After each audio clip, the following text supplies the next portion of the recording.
우리가 하는 행위는 행동과 그리고 그 행동의 대상으로 구성이 되어 있습니다. 예를 들어서 우리가 밥을 먹는다면 밥이 우리의 그 먹는 행위의 대상이고 먹는 것은 우리의 그 행동입니다. 우리의 삶에 아마 가장 중요한 바탕이 되고 힘이 되는 것을 들어보라 하면 제가 금요일 저녁에도 말씀드렸던 것처럼 세 가지가 있을 텐데요. 그게 믿음과 소망과 사랑일 것입니다. 그런데 이 믿음과 소망과 사랑은 다 같이 대상을 가지고 있습니다.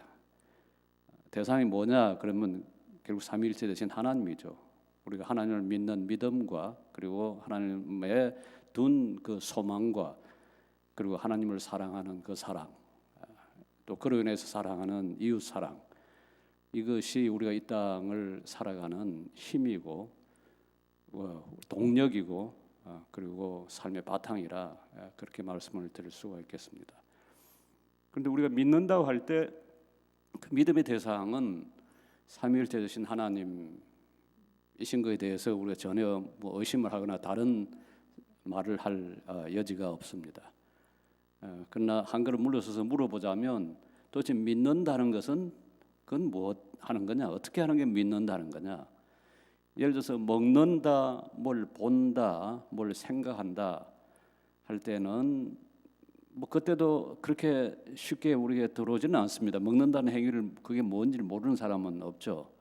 그러나 생각한다, 또 뭘 본다 하는 것을 따져 묻기 시작하면 쉽게 이거다 저거다라고 이야기하기가 그렇게 쉽지가 않습니다. 그래서 이 시간에 이제 믿는다 하는 게 도대체 뭐 하는 거냐라고 하는 걸 말씀을 드리겠는데요. 우선 전제를 해야 할 게 하나 있습니다. 그게 뭐냐면 믿음이라는 것은 하나님께서 우리에게 주시는 선물이라는 겁니다. 우리 자신이 뭘 만들어 가지고 우리 자신이 실컷 노력해서 얻은 것이라기보다는 오히려 하나님께서 우리에게 믿도록 하셔서 그걸 우리에게 선물을 주셔서 우리가 믿게 됐다. 그렇게 고백을 할 수밖에 없습니다. 제대로 믿으려고 또 믿음이 뭔지 어릴 때나 또는 자라서나 골똘히 생각하고 노력한다고 하지만은 그러나 우리가 하나님을 믿게 된 것은 또 지금도 이렇게 믿고 있는 것은 그건 하나님의 크신 선물이고 하나님의 크신 은혜라 그렇게 말씀을 들을 수가 있겠습니다. 자, 그렇다면 도대체 믿는다라고 하는 게 뭘까? 여러분 한번 생각을 해보십시오. 우리가 통상으로 믿는다고 하면 그래 내가 그렇게 믿지 그렇게 이야기할 때는 약간 한 걸음 물러서는 그런 태도가 그 속에 있습니다. 왜냐하면 확실하게 알지는 못하지만 그래 내가 믿어주지 하는 식의 그런 그 주저하는 태도가 그 속에 항상 깔려 있죠. 영어 표현도 그렇습니다. 영어 표현도 내가 믿는다, I believe라고 할 때 그 속에 들어가 있는 뜻은 확실히 알지는 못하지만은 그러나 그러리라고 추측하고 그러리라고 그냥 수용한다 하는 그런 의미가 있죠. 사실 그 배후에는 히랍 전통이 있습니다. 플라톤이 참된 지식과 그것과 대비되는 것을 구별할 때 그걸 믿음이라 그렇게 불렀습니다. 참된 지식, 히랍 말로 에피스테메라고 그러는데요. 에피스테메와 그것과는 다른 참된 지식은 사물이 있는 그대로 사물의 그 실제를 파악하는 것을 참된 지식이라 그렇게 부른 반면 그것과 구별되는 추측이라든지 그냥 의견이라든지 그런 것들을 그걸 히랍 말로 독사라고 불렀습니다. 의견 또는 의견 또는 다른 말로 피스티스 믿음이라고 불렀는데요. 그건 사물의 실제에 대한 지식이 아니라 사물이 나타나는 것처럼 그런 사물이 그렇게 보이는 것처럼 받아들이는 것을 그걸 믿음이라. 그 전통이 서양의 2000년 전통, 서양의 2500년 전통을 지배하고 있다라고 이야기를 할 수가 있겠습니다. 그런데 성경에 이야기하는 믿음은 플라톤이 에피스테메와 대비시킨, 그러니까 확실한 지식과 구별되는 그럴 것이라고 보이는 것에 대한 수용, 그런 정도가 아니라 무엇보다도 구약 성경과 신약 성경이 이야기하는 믿음은 확고한 지식입니다. 확고한 지식. 그래서 우리가 하나님을 믿는다, 삼위일체 하나님을 믿는다, 또는 예수 그리스도를 믿는다 할 때 그 믿음은 그냥 추측이나 나의 의견 정도에 그치는 것이 아니라 하나님께서 우리에게 보여주신, 제가 칼빈의 말을 그대로 인용하면 예수 그리스도를 통해서 계시하시고 그리고 성령을 통해서 우리 마음 가운데 인치신 하나님의 크신 자비, 하나님의 사랑에 대한 확고한 지식, 곧 그것이 믿음입니다. 처음에 그러니까 믿음이 뭐냐라고 이야기한다면 그 첫 번째 요소, 믿음은 확고한 지식입니다. 그렇게 말할 수가 있습니다. 그러니까 우리가 기독교 신앙에서 이야기하는 믿음이라고 하는 것은 어떤 추측이나 의견이나 무슨 억견이나 억측이나 단순한 그냥 수용이나 이것에 그치는 것이 아니라 오히려 그것과는 구별되는 확고한 믿음, 확실한 지식이 믿음이다. 그렇게 이야기를 할 수가 있죠. 그런데 그 믿음이 어디서 오는 거냐? 우리가 방금 읽은 로마서 이 말씀을 보면 그 믿음은 들음에서 나온다, 그렇게 말을 하고 있죠. 뭘 듣는 거냐? 예수 그리스도에 대한 말씀을 듣는 것, 거기에서 믿음이 나온다라고 여기 바울 사도는 쓰고 있습니다. 베드로 사도의 설교를 여러분 기억하시죠? 로마서 2장에 사도행전 2장에 이제 기록이 되어 있는데요. 예수님께서 성천하시고 이제 그 성령을 보내셨습니다. 그 오순절 체험을 이제 사도들이 하고 나서 예루살렘 사람들한테 이제 베드로가 대표로 일어서서 이제 설교를 시작했지 않습니까? 그 설교 내용을 보면 크게 이제 세 가지입니다. 요엘 선지자가 예언한 것처럼 이제 종말에 이제 이 세상의 끝에 이를 그 시기에 하나님께서 성령을 보내주셔서 젊은이나 늙은이나 예언하게 하신다. 우선 첫 번째 성령을 보내신 사건에 관한 증거가 나오고요. 그 다음에 이제 두 번째는 너희들이 십자가에 못 박아 죽인 나사렛 예수가 사흘 만에 부활하셨다. 그 부활에 대한 증거가 있고요. 그 다음에 이제 세 번째 보면 베드로 사도의 그 증거에 그 예수를, 너희들 못 박아 죽인 그 예수를 하나님께서 뭐가 되게 하셨다고 이야기를 하죠. 여기 사도행전 2장 36절 말씀 보면 십자가에 못 박은 이 예수를 하나님이 주와 그리스도가 되게 하셨다. 이것을 이제 증거를 하니까 예루살렘 사람들이 이런 반응을 보였습니다.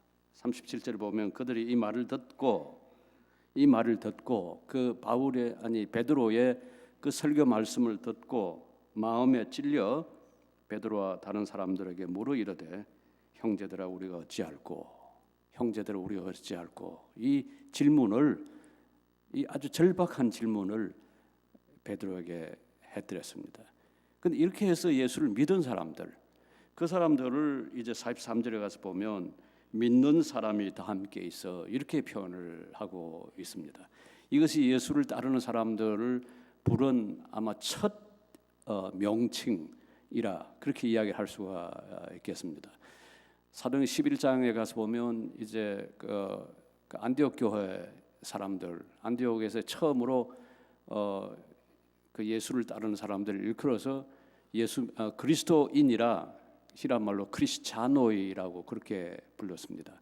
그리스도를 따르는 사람, 그리스도를 닮아 가려고 하는 사람, 그 사람들을 이제 그리스도인이라 하는 첫 명칭이 있었지만은 그렇게 부르기 이전에는 믿는 사람들이라고 하는 것이 그리스도인들을 일컫는 첫 이름이었습니다. 그런데 이 베드로의 설교를 통해서 그것을 듣고서 이제 예수를 믿은 사람들의 그 믿음이 확실히는 모르지만은 내게는 확실한 어떤 증거가 없지만은 그러나 이 말하는 걸 통해서 그냥 내가 수용하고 받아들이는 정도, 그런 의미에서의 믿음이 아니라 그 믿음은 방금 말씀드린 것처럼 확실한 알미였다, 그렇게 말을 할 수가 있습니다. 자, 그러면 아마 이렇게 질문을 하실 겁니다. 그러면 이것은 이성에 근거한 겁니까? 이성에 근거해서 또는 인간의 지성에 근거해서 안 것입니까? 라고 하는 아마 질문을 던질 수가 있겠죠. 사람의 힘으로, 사람의 능력으로 아는 것입니까? 여러분 어떻게 생각하십니까? 믿음은 확고한 지식, 확고한 암입니다 라고 하는 말을 들었을 때, 자, 그러면 우리의 지성을 통해서, 우리의 이성을 통해서 생각을 해보니까 그렇다, 그렇게 말을 할 수 있을까요? 아닐까요? 믿음의 가장 중요한 내용이 뭡니까? 지금 여기서 베드로의 설교를 보면 예수가 그리스도이시고 뭐라고 만들었다고 그러셨죠? 하나님께서 6절 말씀 보면 예수를 하나님이 주와 그리스도가 되게 하셨다. 그 말은 예수, 즉 나사렛 예수는 그리스도이시고 주이시다라고 하는 말입니다.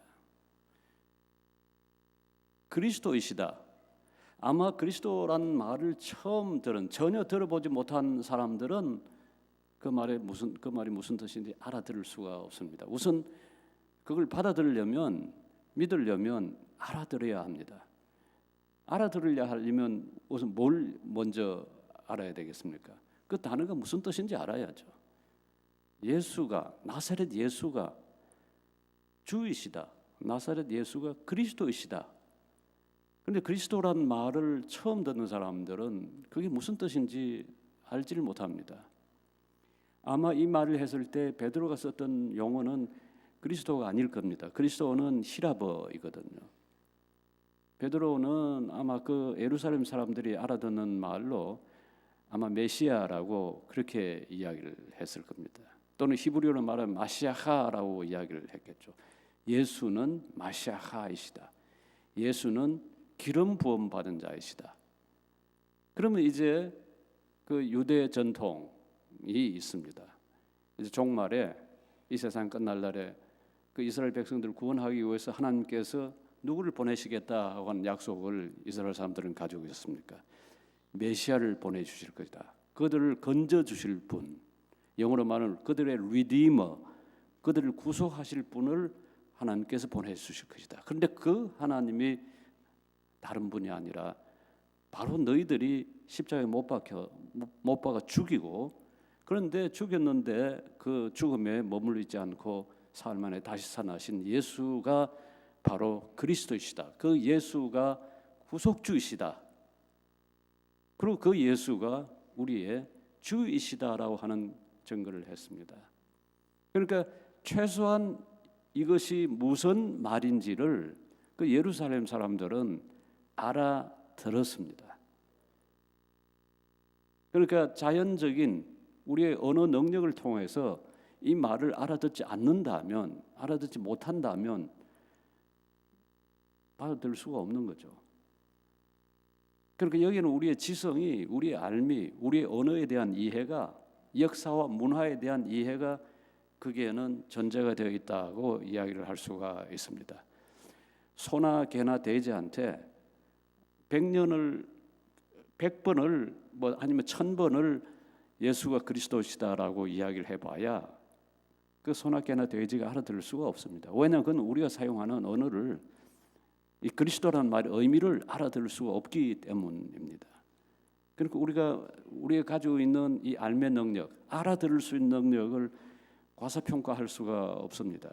그건 매우 중요합니다. 왜냐하면 하나님께서 우리를 이렇게 알아들을 수 있는 지적 존재로 지었습니다. 제가 내일 오전 강의를 생각하고 있는 내용이 이제 우리 신앙과 지성이 무슨 관계가 있는가 하는 건데요. 제가 잠시 말씀을 드리자면 지성이란 말, 그건 알매 능력입니다. 이성이란 말은 추리할 수 있는 능력입니다. 예를 들어서 이것을 보고 이게 컵이라고 아는 능력, 그게 지성이고요.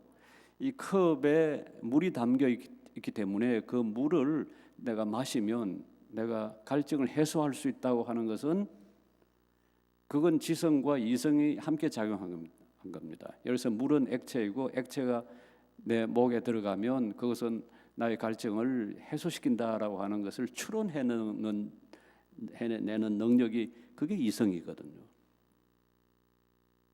그러니까 예수가 그리스도이시다, 예수가 주이시다라고 하는 것을 알아들었으면, 그렇다면 그게 당연히 오는 결과는 뭡니까? 예수가 주란 말은, 그럼 나는, 만일 예수가 주라고 그러면 나는 뭐가 됩니까? 종이죠. 주이라는 건 주인이란 뜻입니다. 그러면 주인이시라. 그럼 예수를 내가 믿는다면 나는 예수의 종으로, 예수를 주인으로 받아들여야 한다라고 하는 걸 당연히 추론할 수밖에 없잖아요. 이런 지성과 추론한 능력인 이성이 우리가 제대로 신앙생활을 하기 위해서 필요합니다. 첫 번째 단계입니다. 그것이 확실한 지식이라. 그래서 칼빈이 그걸 일컬어서 확실한 지식이라. 그러나 칼빈의 단서가 있습니다. 이렇게 해서 우리가 알아들었다 하더라도 그것을 확실한 지식으로 만드는 것은 사실상은 나의 지성이나 나의 이성이 아니라 하나님께서 우리에게 그렇게 알도록 은혜를 베푸셨다. 마태복음 16장 한번 가서 잠시 보십시다. 거기 보면 그 유명한 사건이 있습니다. 예수님께서 제자들 그 빌립보 가이사라에서 이제 모아두시고 거기에서 묻습니다. 사람들이 나를 뭐라고, 누구라고 이야기하냐? 그랬더니 이제 제자들이 뭐 여러 가지 이야기를 하죠. 어떤 사람은 뭐 선지자 예레미야 중에 하나라, 엘리야라, 뭐 선지자 중 하나라 그렇게 이야기합니다. 그랬더니 예수님께서 너희는 나를 누구라 하느냐? 그랬더니 이제 그 중에 이제 베드로가 나서서 뭐라고 그럽니까? 16절, 주는 그리스도시요 살아계신 하나님의 아들입니다. 이게 유명한 베드로의 일종의 신앙 고백입니다. 그랬더니 예수님께서 하신 말씀이 바요나 시몬아 네가 복이 있도다. 이를 네게 알게 하신 이는 혈육이 아니라 하늘에 계신 내 아버지시니라.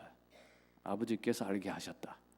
알게 하셨다라고 이야기합니다. 이 신앙 고백을 알게 하셨다. 그런데 이렇게 아는 능력에는 아까 말씀대로 우리의 자연적인 능력, 그 자연적 능력이라는 것이 다름이 아니라 하나님께서 우리를 창조를 통해서 우리를 창조하신 하나님이 당신의 형상대로 지으시고 그 형상의 능력에는 알매 능력과 추론할 수 있는 능력이 있습니다. 이걸 바탕으로 해서 이제 하나님께서 우리에게 베푸신 그 은혜가 그게 뭡니까? 그게 신학 용어로 이야기하면 그게 이제 계시라. 그렇게 이야기를 하지 않습니까? 그 하나님의 계시를 통해서 하나님께 우리에게 알려주시는 걸 통해서 우리가 확고한 지식을 가질 수가 있습니다. 그런데 곧장 베드로가 이제 실수를 했죠. 베드로 실수라는 게 뭐 딴 실수가 아니고 거기 보면 어떻게 되어 있습니까? 그 다음에 가서 보면 이때부터 예수께서 거기 보시면 이때부터 예수께서 이제 자기가 예루살렘 올라가 장로들과 대제사장들에게 고난을 받고 죽임을 당할 걸 이야기를 하니까 이제 베드로가 예수님을 붙들고 항변하여 주여 그리 마옵소서 이 일이 결코 주께 미치지 아니하리라 했다가 이제 혼이 났죠. 그러나 예수 그리스도가 메시아이시고 하나님의 아들이시라라는 그 믿음, 그 확고한 지식은 이미 베드로가 성령 하나님의 감동을 통해서 하나님께 주시는 걸 통해서 이미 그 믿음을 가지고 있었습니다. 그러나 여기서 베드로가 보면 이 고백을 하긴 했지만은 그걸 자기 자신과 관련시키지는 않았습니다. 자기 자신과 관련시키지 않았습니다. 자기 자신과 관련시킨 행위가 이제 믿음의 두 번째 요소라고 이야기할 수 있는 동의입니다. 영어로 말하면 assent, 동의하는 것이 자기 자신과 관련을 시키는 것이라 그렇게 말을 할 수가 있죠. 어떤 방식입니까? 예수는 그리스도이시라, 예수는 주이시라라고 하는 그 명제를 들었다 하더라도 그것은 그냥 하나의 객관적 사실로 또는 역사적 사실로 머물 수가 있습니다. 예수는 그리스도시다, 예수는 주이시다라고 크리스천들은 이야기한다. 그렇게 교과서에 적을 수도 있고 책에서 이야기를 할 수가 있습니다. 그러나 여기 앉은 오늘 이 예배에 참석하신 모든 성도님들은 단순히 예수가 그리스도라고 그런다, 아니면 예수가 주라고 그런다, 그렇게 이야기는 하지는 않으실 겁니다. 어떻게 이야기하십니까? 나를 관련시키잖아요. 예수가 주이십니다, 예수가 그리스도이십니다라고 assent, 동의를 하는 행위가 여기에 개입이 됩니다. 그런데 그 동의라는 것이 단순히 예수가 그리스도입니다, 그런데 Jesus is Christ, 또는 Jesus is Lord, 거기에 그치지 않고 어떻게 합니까? 나를 개입시키죠. 나를 어떻게 개입시킵니까? 예수는 나의 그리스도이시고 예수는 나의 주이십니다라고 동의를 하게 되는 거죠. 그러니까 단순히 역사적 사실을 서술하는 것과 나를 개입시키는 것은 그건 다릅니다. 지식이라 하더라도 그냥 역사적 서술로 머물 수가 있습니다. 거기에 나를 개입시키는 단순한 지식에 머무르지 않고, 말하자면 문법 용어로 말하자면 3인칭적으로 말하지 않고 1인칭적으로, 그러니까 나의 주이십니다라는 방식으로 1인칭적으로 말을 할 때 그게 내가 개입되고 예수 그리스도는 나의 그리스도이시고 나의 구주이시고 나의 주가 되십니다. 동의, 승인하는 것이 여기에 이제 들어가는 거죠. 우리의 신앙에는 이 두 번째 요소가 빠질 수가 없습니다. 예수는 나의 주이시고 나의 구주이십니다. 그런데 주이시라고 만일 내가 그것을 승인했다면 그건 단순히 말로만 남을 수가 없습니다. 여기 로마 10장에 보면 입으로 시인하면 예수가 그리스도임을, 예수 그리스도를 입으로 시인하면 구원을 받는다. 그런데 그 입으로 시인한다는 것이 단순히 네 그렇습니다라고 하는 데만 머무는 것이 아니라 나의 구주로, 나의 주님으로 예수 그리스도를 받아들이고 수용하는 행위가 거기에 들어가 있는 거죠. 여기는 나의 의지가, 나의 지성이, 그리고 나의 감정이 모두 개입이 됩니다. 그러니까 이것이 신앙의 두 번째 요소라 그렇게 말씀을 드릴 수가 있죠. 그런데 이것으로 우리의 신앙이 끝일까요? 예수가 그리스도이시고 우리의 주이심을 아는 것으로, 그리고 나를 그냥 개입시키는 것으로 끝날까요? 아니면 그냥 예수 그리스도 나의 주이십니다, 나의 구주이십니다라고 하는 것을 그렇게 동의하고 승인한으로 그칠까요?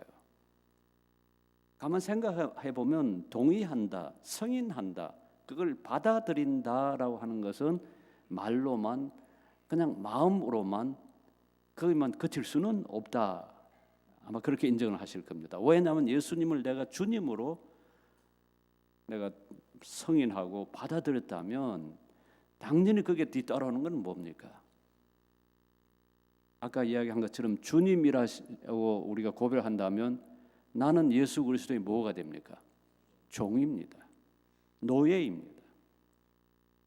그러면 이제 아주 기분 나빠할 분들이 많이 있습니다. 대부분이 이 이야기를 하면 내가 무슨 뭐 부족이 있다고, 예수의 종, 예수의 그 노예, 그건 난 안 하겠다고 그렇게 이야기를 할 분들이 있을 수가 있죠. 그런데 이 예수의 종, 예수의 노예라고 하는 것은 알고 보면 이 천하에 누구도 줄 수 없는 자유가 거기에 전제가 되어 있습니다. 단순 우리를 종으로 삼는 것이 아니라 예수 그리스도를 통해서 우리를 누구로 삼았습니까? 하나님의 자녀로, 하나님의 아들과 하나님의 딸로 삼은. 그러니까 종이 매여 있는 그 종의 매임에 있는 것이 아니라 사실은 우리가 얻은 것은 아들과 딸이 누릴 수 있는 자유입니다. 그 자유. 속박의 경험, 누구 밑에서 억압을 당한 경험, 또는 그로 인한 억울함의 경험의 없이는 그 자유가 얼마나 소중한지 우리가 잘 모르죠. 왜냐하면 우리가 평소 살아가는 게 되게 자유롭게 살아가기 때문에 자유라고 하는 것이 어떻게 보면 이 공기보다, 우리가 숨쉬는 공기보다도 훨씬 더 소중한 가치인데 그 소중함을 모르고 우리가 살아갈 수가 있습니다. 우리의 신앙은 우리를 얽매고 우리를 하나님께 종속시키고 그래서 정말 꼼짝 못하게 하는 것이 아니라 하나님께서 당신의 형상대로 지은 그 모습대로 우리를 자유로운 존재로 그렇게 만드시려고 하나님께서 우리에게 자유를 주셨습니다. 죄로부터 자유, 죽음으로부터 자유, 율법으로부터 자유. 그래서 이 세상에 누구도 억압할 수 없는 그 자유를 우리가 예수 그리스도를 믿는 그 믿음을 통해서 받은 사람들이 그리스도인들입니다. 그런데 여기에 그치는 것이 아니라 신앙에는 세 번째 요소가 있다고 하겠습니다. 그 세 번째 요소라고 하는 것은 그건 신뢰입니다. 토마스 아퀴나스나 루터나 칼빈이나 그 이후에 이 퓨리탄 선생님들이 이야기한 항상 이 세 가지가 같이 있다는 게 첫 번째가 노티시아 knowledge 지식이고요. 두 번째가 assensus 영어로 말하면 assent 동의이고요. 세 번째가 fiducia 영어로 말하면 trust 이게 믿음의 세 번째 요소입니다. 신뢰입니다. 가장 깊은 차원이라 이야기할 수가 있습니다. 알고 동의하는 차원이 아니라 신뢰하는. 그 신뢰가 무슨 뜻입니까? 마태복음 23장 23절 보면 그 바리새인들 정말 제대로 믿겠다고 생각한 사람들 그리고 제대로 믿으려고 애쓴 사람들이 바리새인들입니다. 그런데 그 바리새인들이 잘 믿겠다고 하면서 결국은 어디에 빠졌냐 하면 형식주의에 빠진 거죠. 그런데 그 사람들에게 예수님 뭐라고 이야기합니까? 무슨 박하나 회향이라 이 11조를 들으면서 율법이 명하는 가장 중요한 세 가지 버렸다. 옛날 번역을 따르면 의와 신과 인이라 그렇게 표현을 하고 있습니다. 정의와 인애, 사랑과 긍휼과 그리고 신, 믿음을 버렸다. 이 믿음의 가장 깊은 차원은 그게 트러스트, 신뢰입니다. 신뢰. 그러니까 우리가 예수 그리스도를 예수를 우리의 나의 그리스도로, 예수를 나의 주님으로 성인하고 받아들인다는 것은 곧 예수를 그리스도로, 다시 말해서 우리의 구주로, 그리고 우리의 주님으로 신뢰한다. 신뢰하면 어떻게 됩니까? 우리 자신을 바뀌게 됩니다. 우리 자신을 의탁하게 되는 거 아닙니까? 그러니까 우리가 예수 그리스도를 믿습니다라고 하는 말은 단순히 아까 이야기한 것처럼 지식의 차원이나 동의의 차원에 머물지 않고 어디에 차원까지 나아가는 겁니까? 신뢰하는 차원까지. 예수님께 우리 자신을 맡기고 의탁하고 그분을 순종하며 따라 살아가는 삶의 차원에까지 이르는 것이 믿음이라 그렇게 말을 할 수가 있습니다. 신뢰가 믿음의 가장 깊은 차원이라 말을 할 수가 있죠. 이 세상에 어떤 사람, 어떤 체제, 어떤 사상, 어떤 무엇에 대해서도 우리가 궁극적 신뢰를 쏟을 수가 없습니다. 오직 예수 그리스도만, 그리고 우리가 예수 그리스도를 통해서 아는 하나님께만 우리의 신뢰를, 궁극적 신뢰를 둘 수가 있습니다. 그런데 우리 자신들 이렇게 돌아보면 정말 100% 정말 온전하게 예수 그리스도만, 오직 예수 그리스도만 우리가 신뢰하는가? 그리고 예수 그리스도를 신뢰하는 걸 통해서 그분께서 다스린 이 세상 지식이나 이 세상 권력이나 이 세상에서 우리가 얻을 수 있는 좋은 것들을 받아들이는가? 라고 생각을 해보면 우리 자신의 부족함을 우리가 늘 느끼게 됩니다. 사람들 가장 신뢰를 많이 두는 게 뭡니까? 특히 우리가 지금 살고 있는 이 자본주의라는 이 삶의 체계 안에서 가장 신뢰를 받는 게 있죠. 그게 돈입니다. 근데 재미나는 것은 돈에 대해서 이야기할 때 예수님께서 마태복음 그 산상보훈에서요, 산상설교에서 이야기할 때 돈이란 말을 쓰지 않고 너희가 하나님과 무엇을 겸하여 섬길 수 없다 그렇게 말씀을 하십니까? 하나님과 재물을 겸하여 섬길 수 없다 그렇게 말씀을 하시거든요. 그 재물을 뭐라고 불렀습니까? 맘몬이라고 불렀습니다.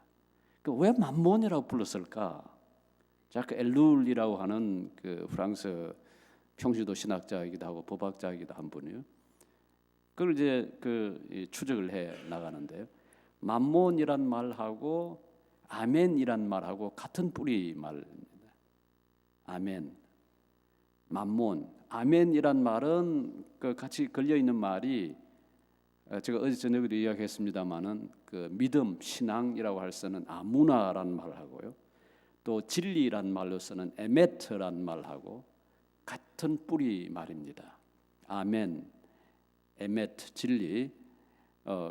그 말 뿌리 말의 뜻이 굳건하다, 견고하다, 단단하다라고 하는 말이죠. 그래서 바위를 한번 생각해 보세요. 바위, 아주 튼튼한 바위, 기댈 만한 바위, 의지할 만한 바위, 그런 걸 표현할 때 쓰는 게 이 에메트, 아멘 이란 말입니다. 그러니 믿을 만하다라고 하는 거죠. 아마 하나님을 우리가 신뢰하지 않는다면, 예수 그리스도를 신뢰하지 않는다면 아마 이 땅에서 신뢰할 수 있는 것은 자식도 아니고 부모도 아니고 오직 돈밖에 없다. 그렇게 말할 수 있을는지 모릅니다. 견고하고 단단한 거. 그러니까 재물이, 돈이 맘몬이라는 이름을 갖게 된 것은 그 재물이 우리에게 의지할 만한 곳, 우리가 신뢰할 만한 곳, 의탁할 만한 것이 된다. 그런 뜻이 되는 거죠. 생각을 해보십시오. 사실 돈 중요하죠. 지식도 중요하고 우리 건강도 중요하고 우리의 가족 다 중요합니다. 그러나 이것들이 마치 궁극적인 신뢰를 둘 만한 곳, 그렇게 바뀌게 되면 재물이나 지식이나 우리의 건강이나 우리의 가족이나 이게 뭐가 됩니까? 우리에게는 우상이 되는 거죠. 짝퉁 신이 되는 겁니다. 가짜로 만든 신이 실제는 신이 아닌데 그게 하나님의 자리에 앉게 되는 거죠. 우리가 이 세상을 살아갈 때 무엇에도 흔들리지 않고 어디에도 견눈질을 하지 않고 제대로 당당하게 정말 자유인으로 걸어갈 수 있는 유일한 길은 오직 이 천지를 만드시고 오늘도 섭리하시고 통치하시고 그리고 우리를 구원하시고 우리에게 참된 진리를 알게 하시고 우리를 거룩하게 하시는 성부와 성자와 성령 하나님에 대한 믿음입니다. 이 믿음 가지고 우리가 이 땅을 살아가십시다. 자비로우신 아버지 하나님, 저희들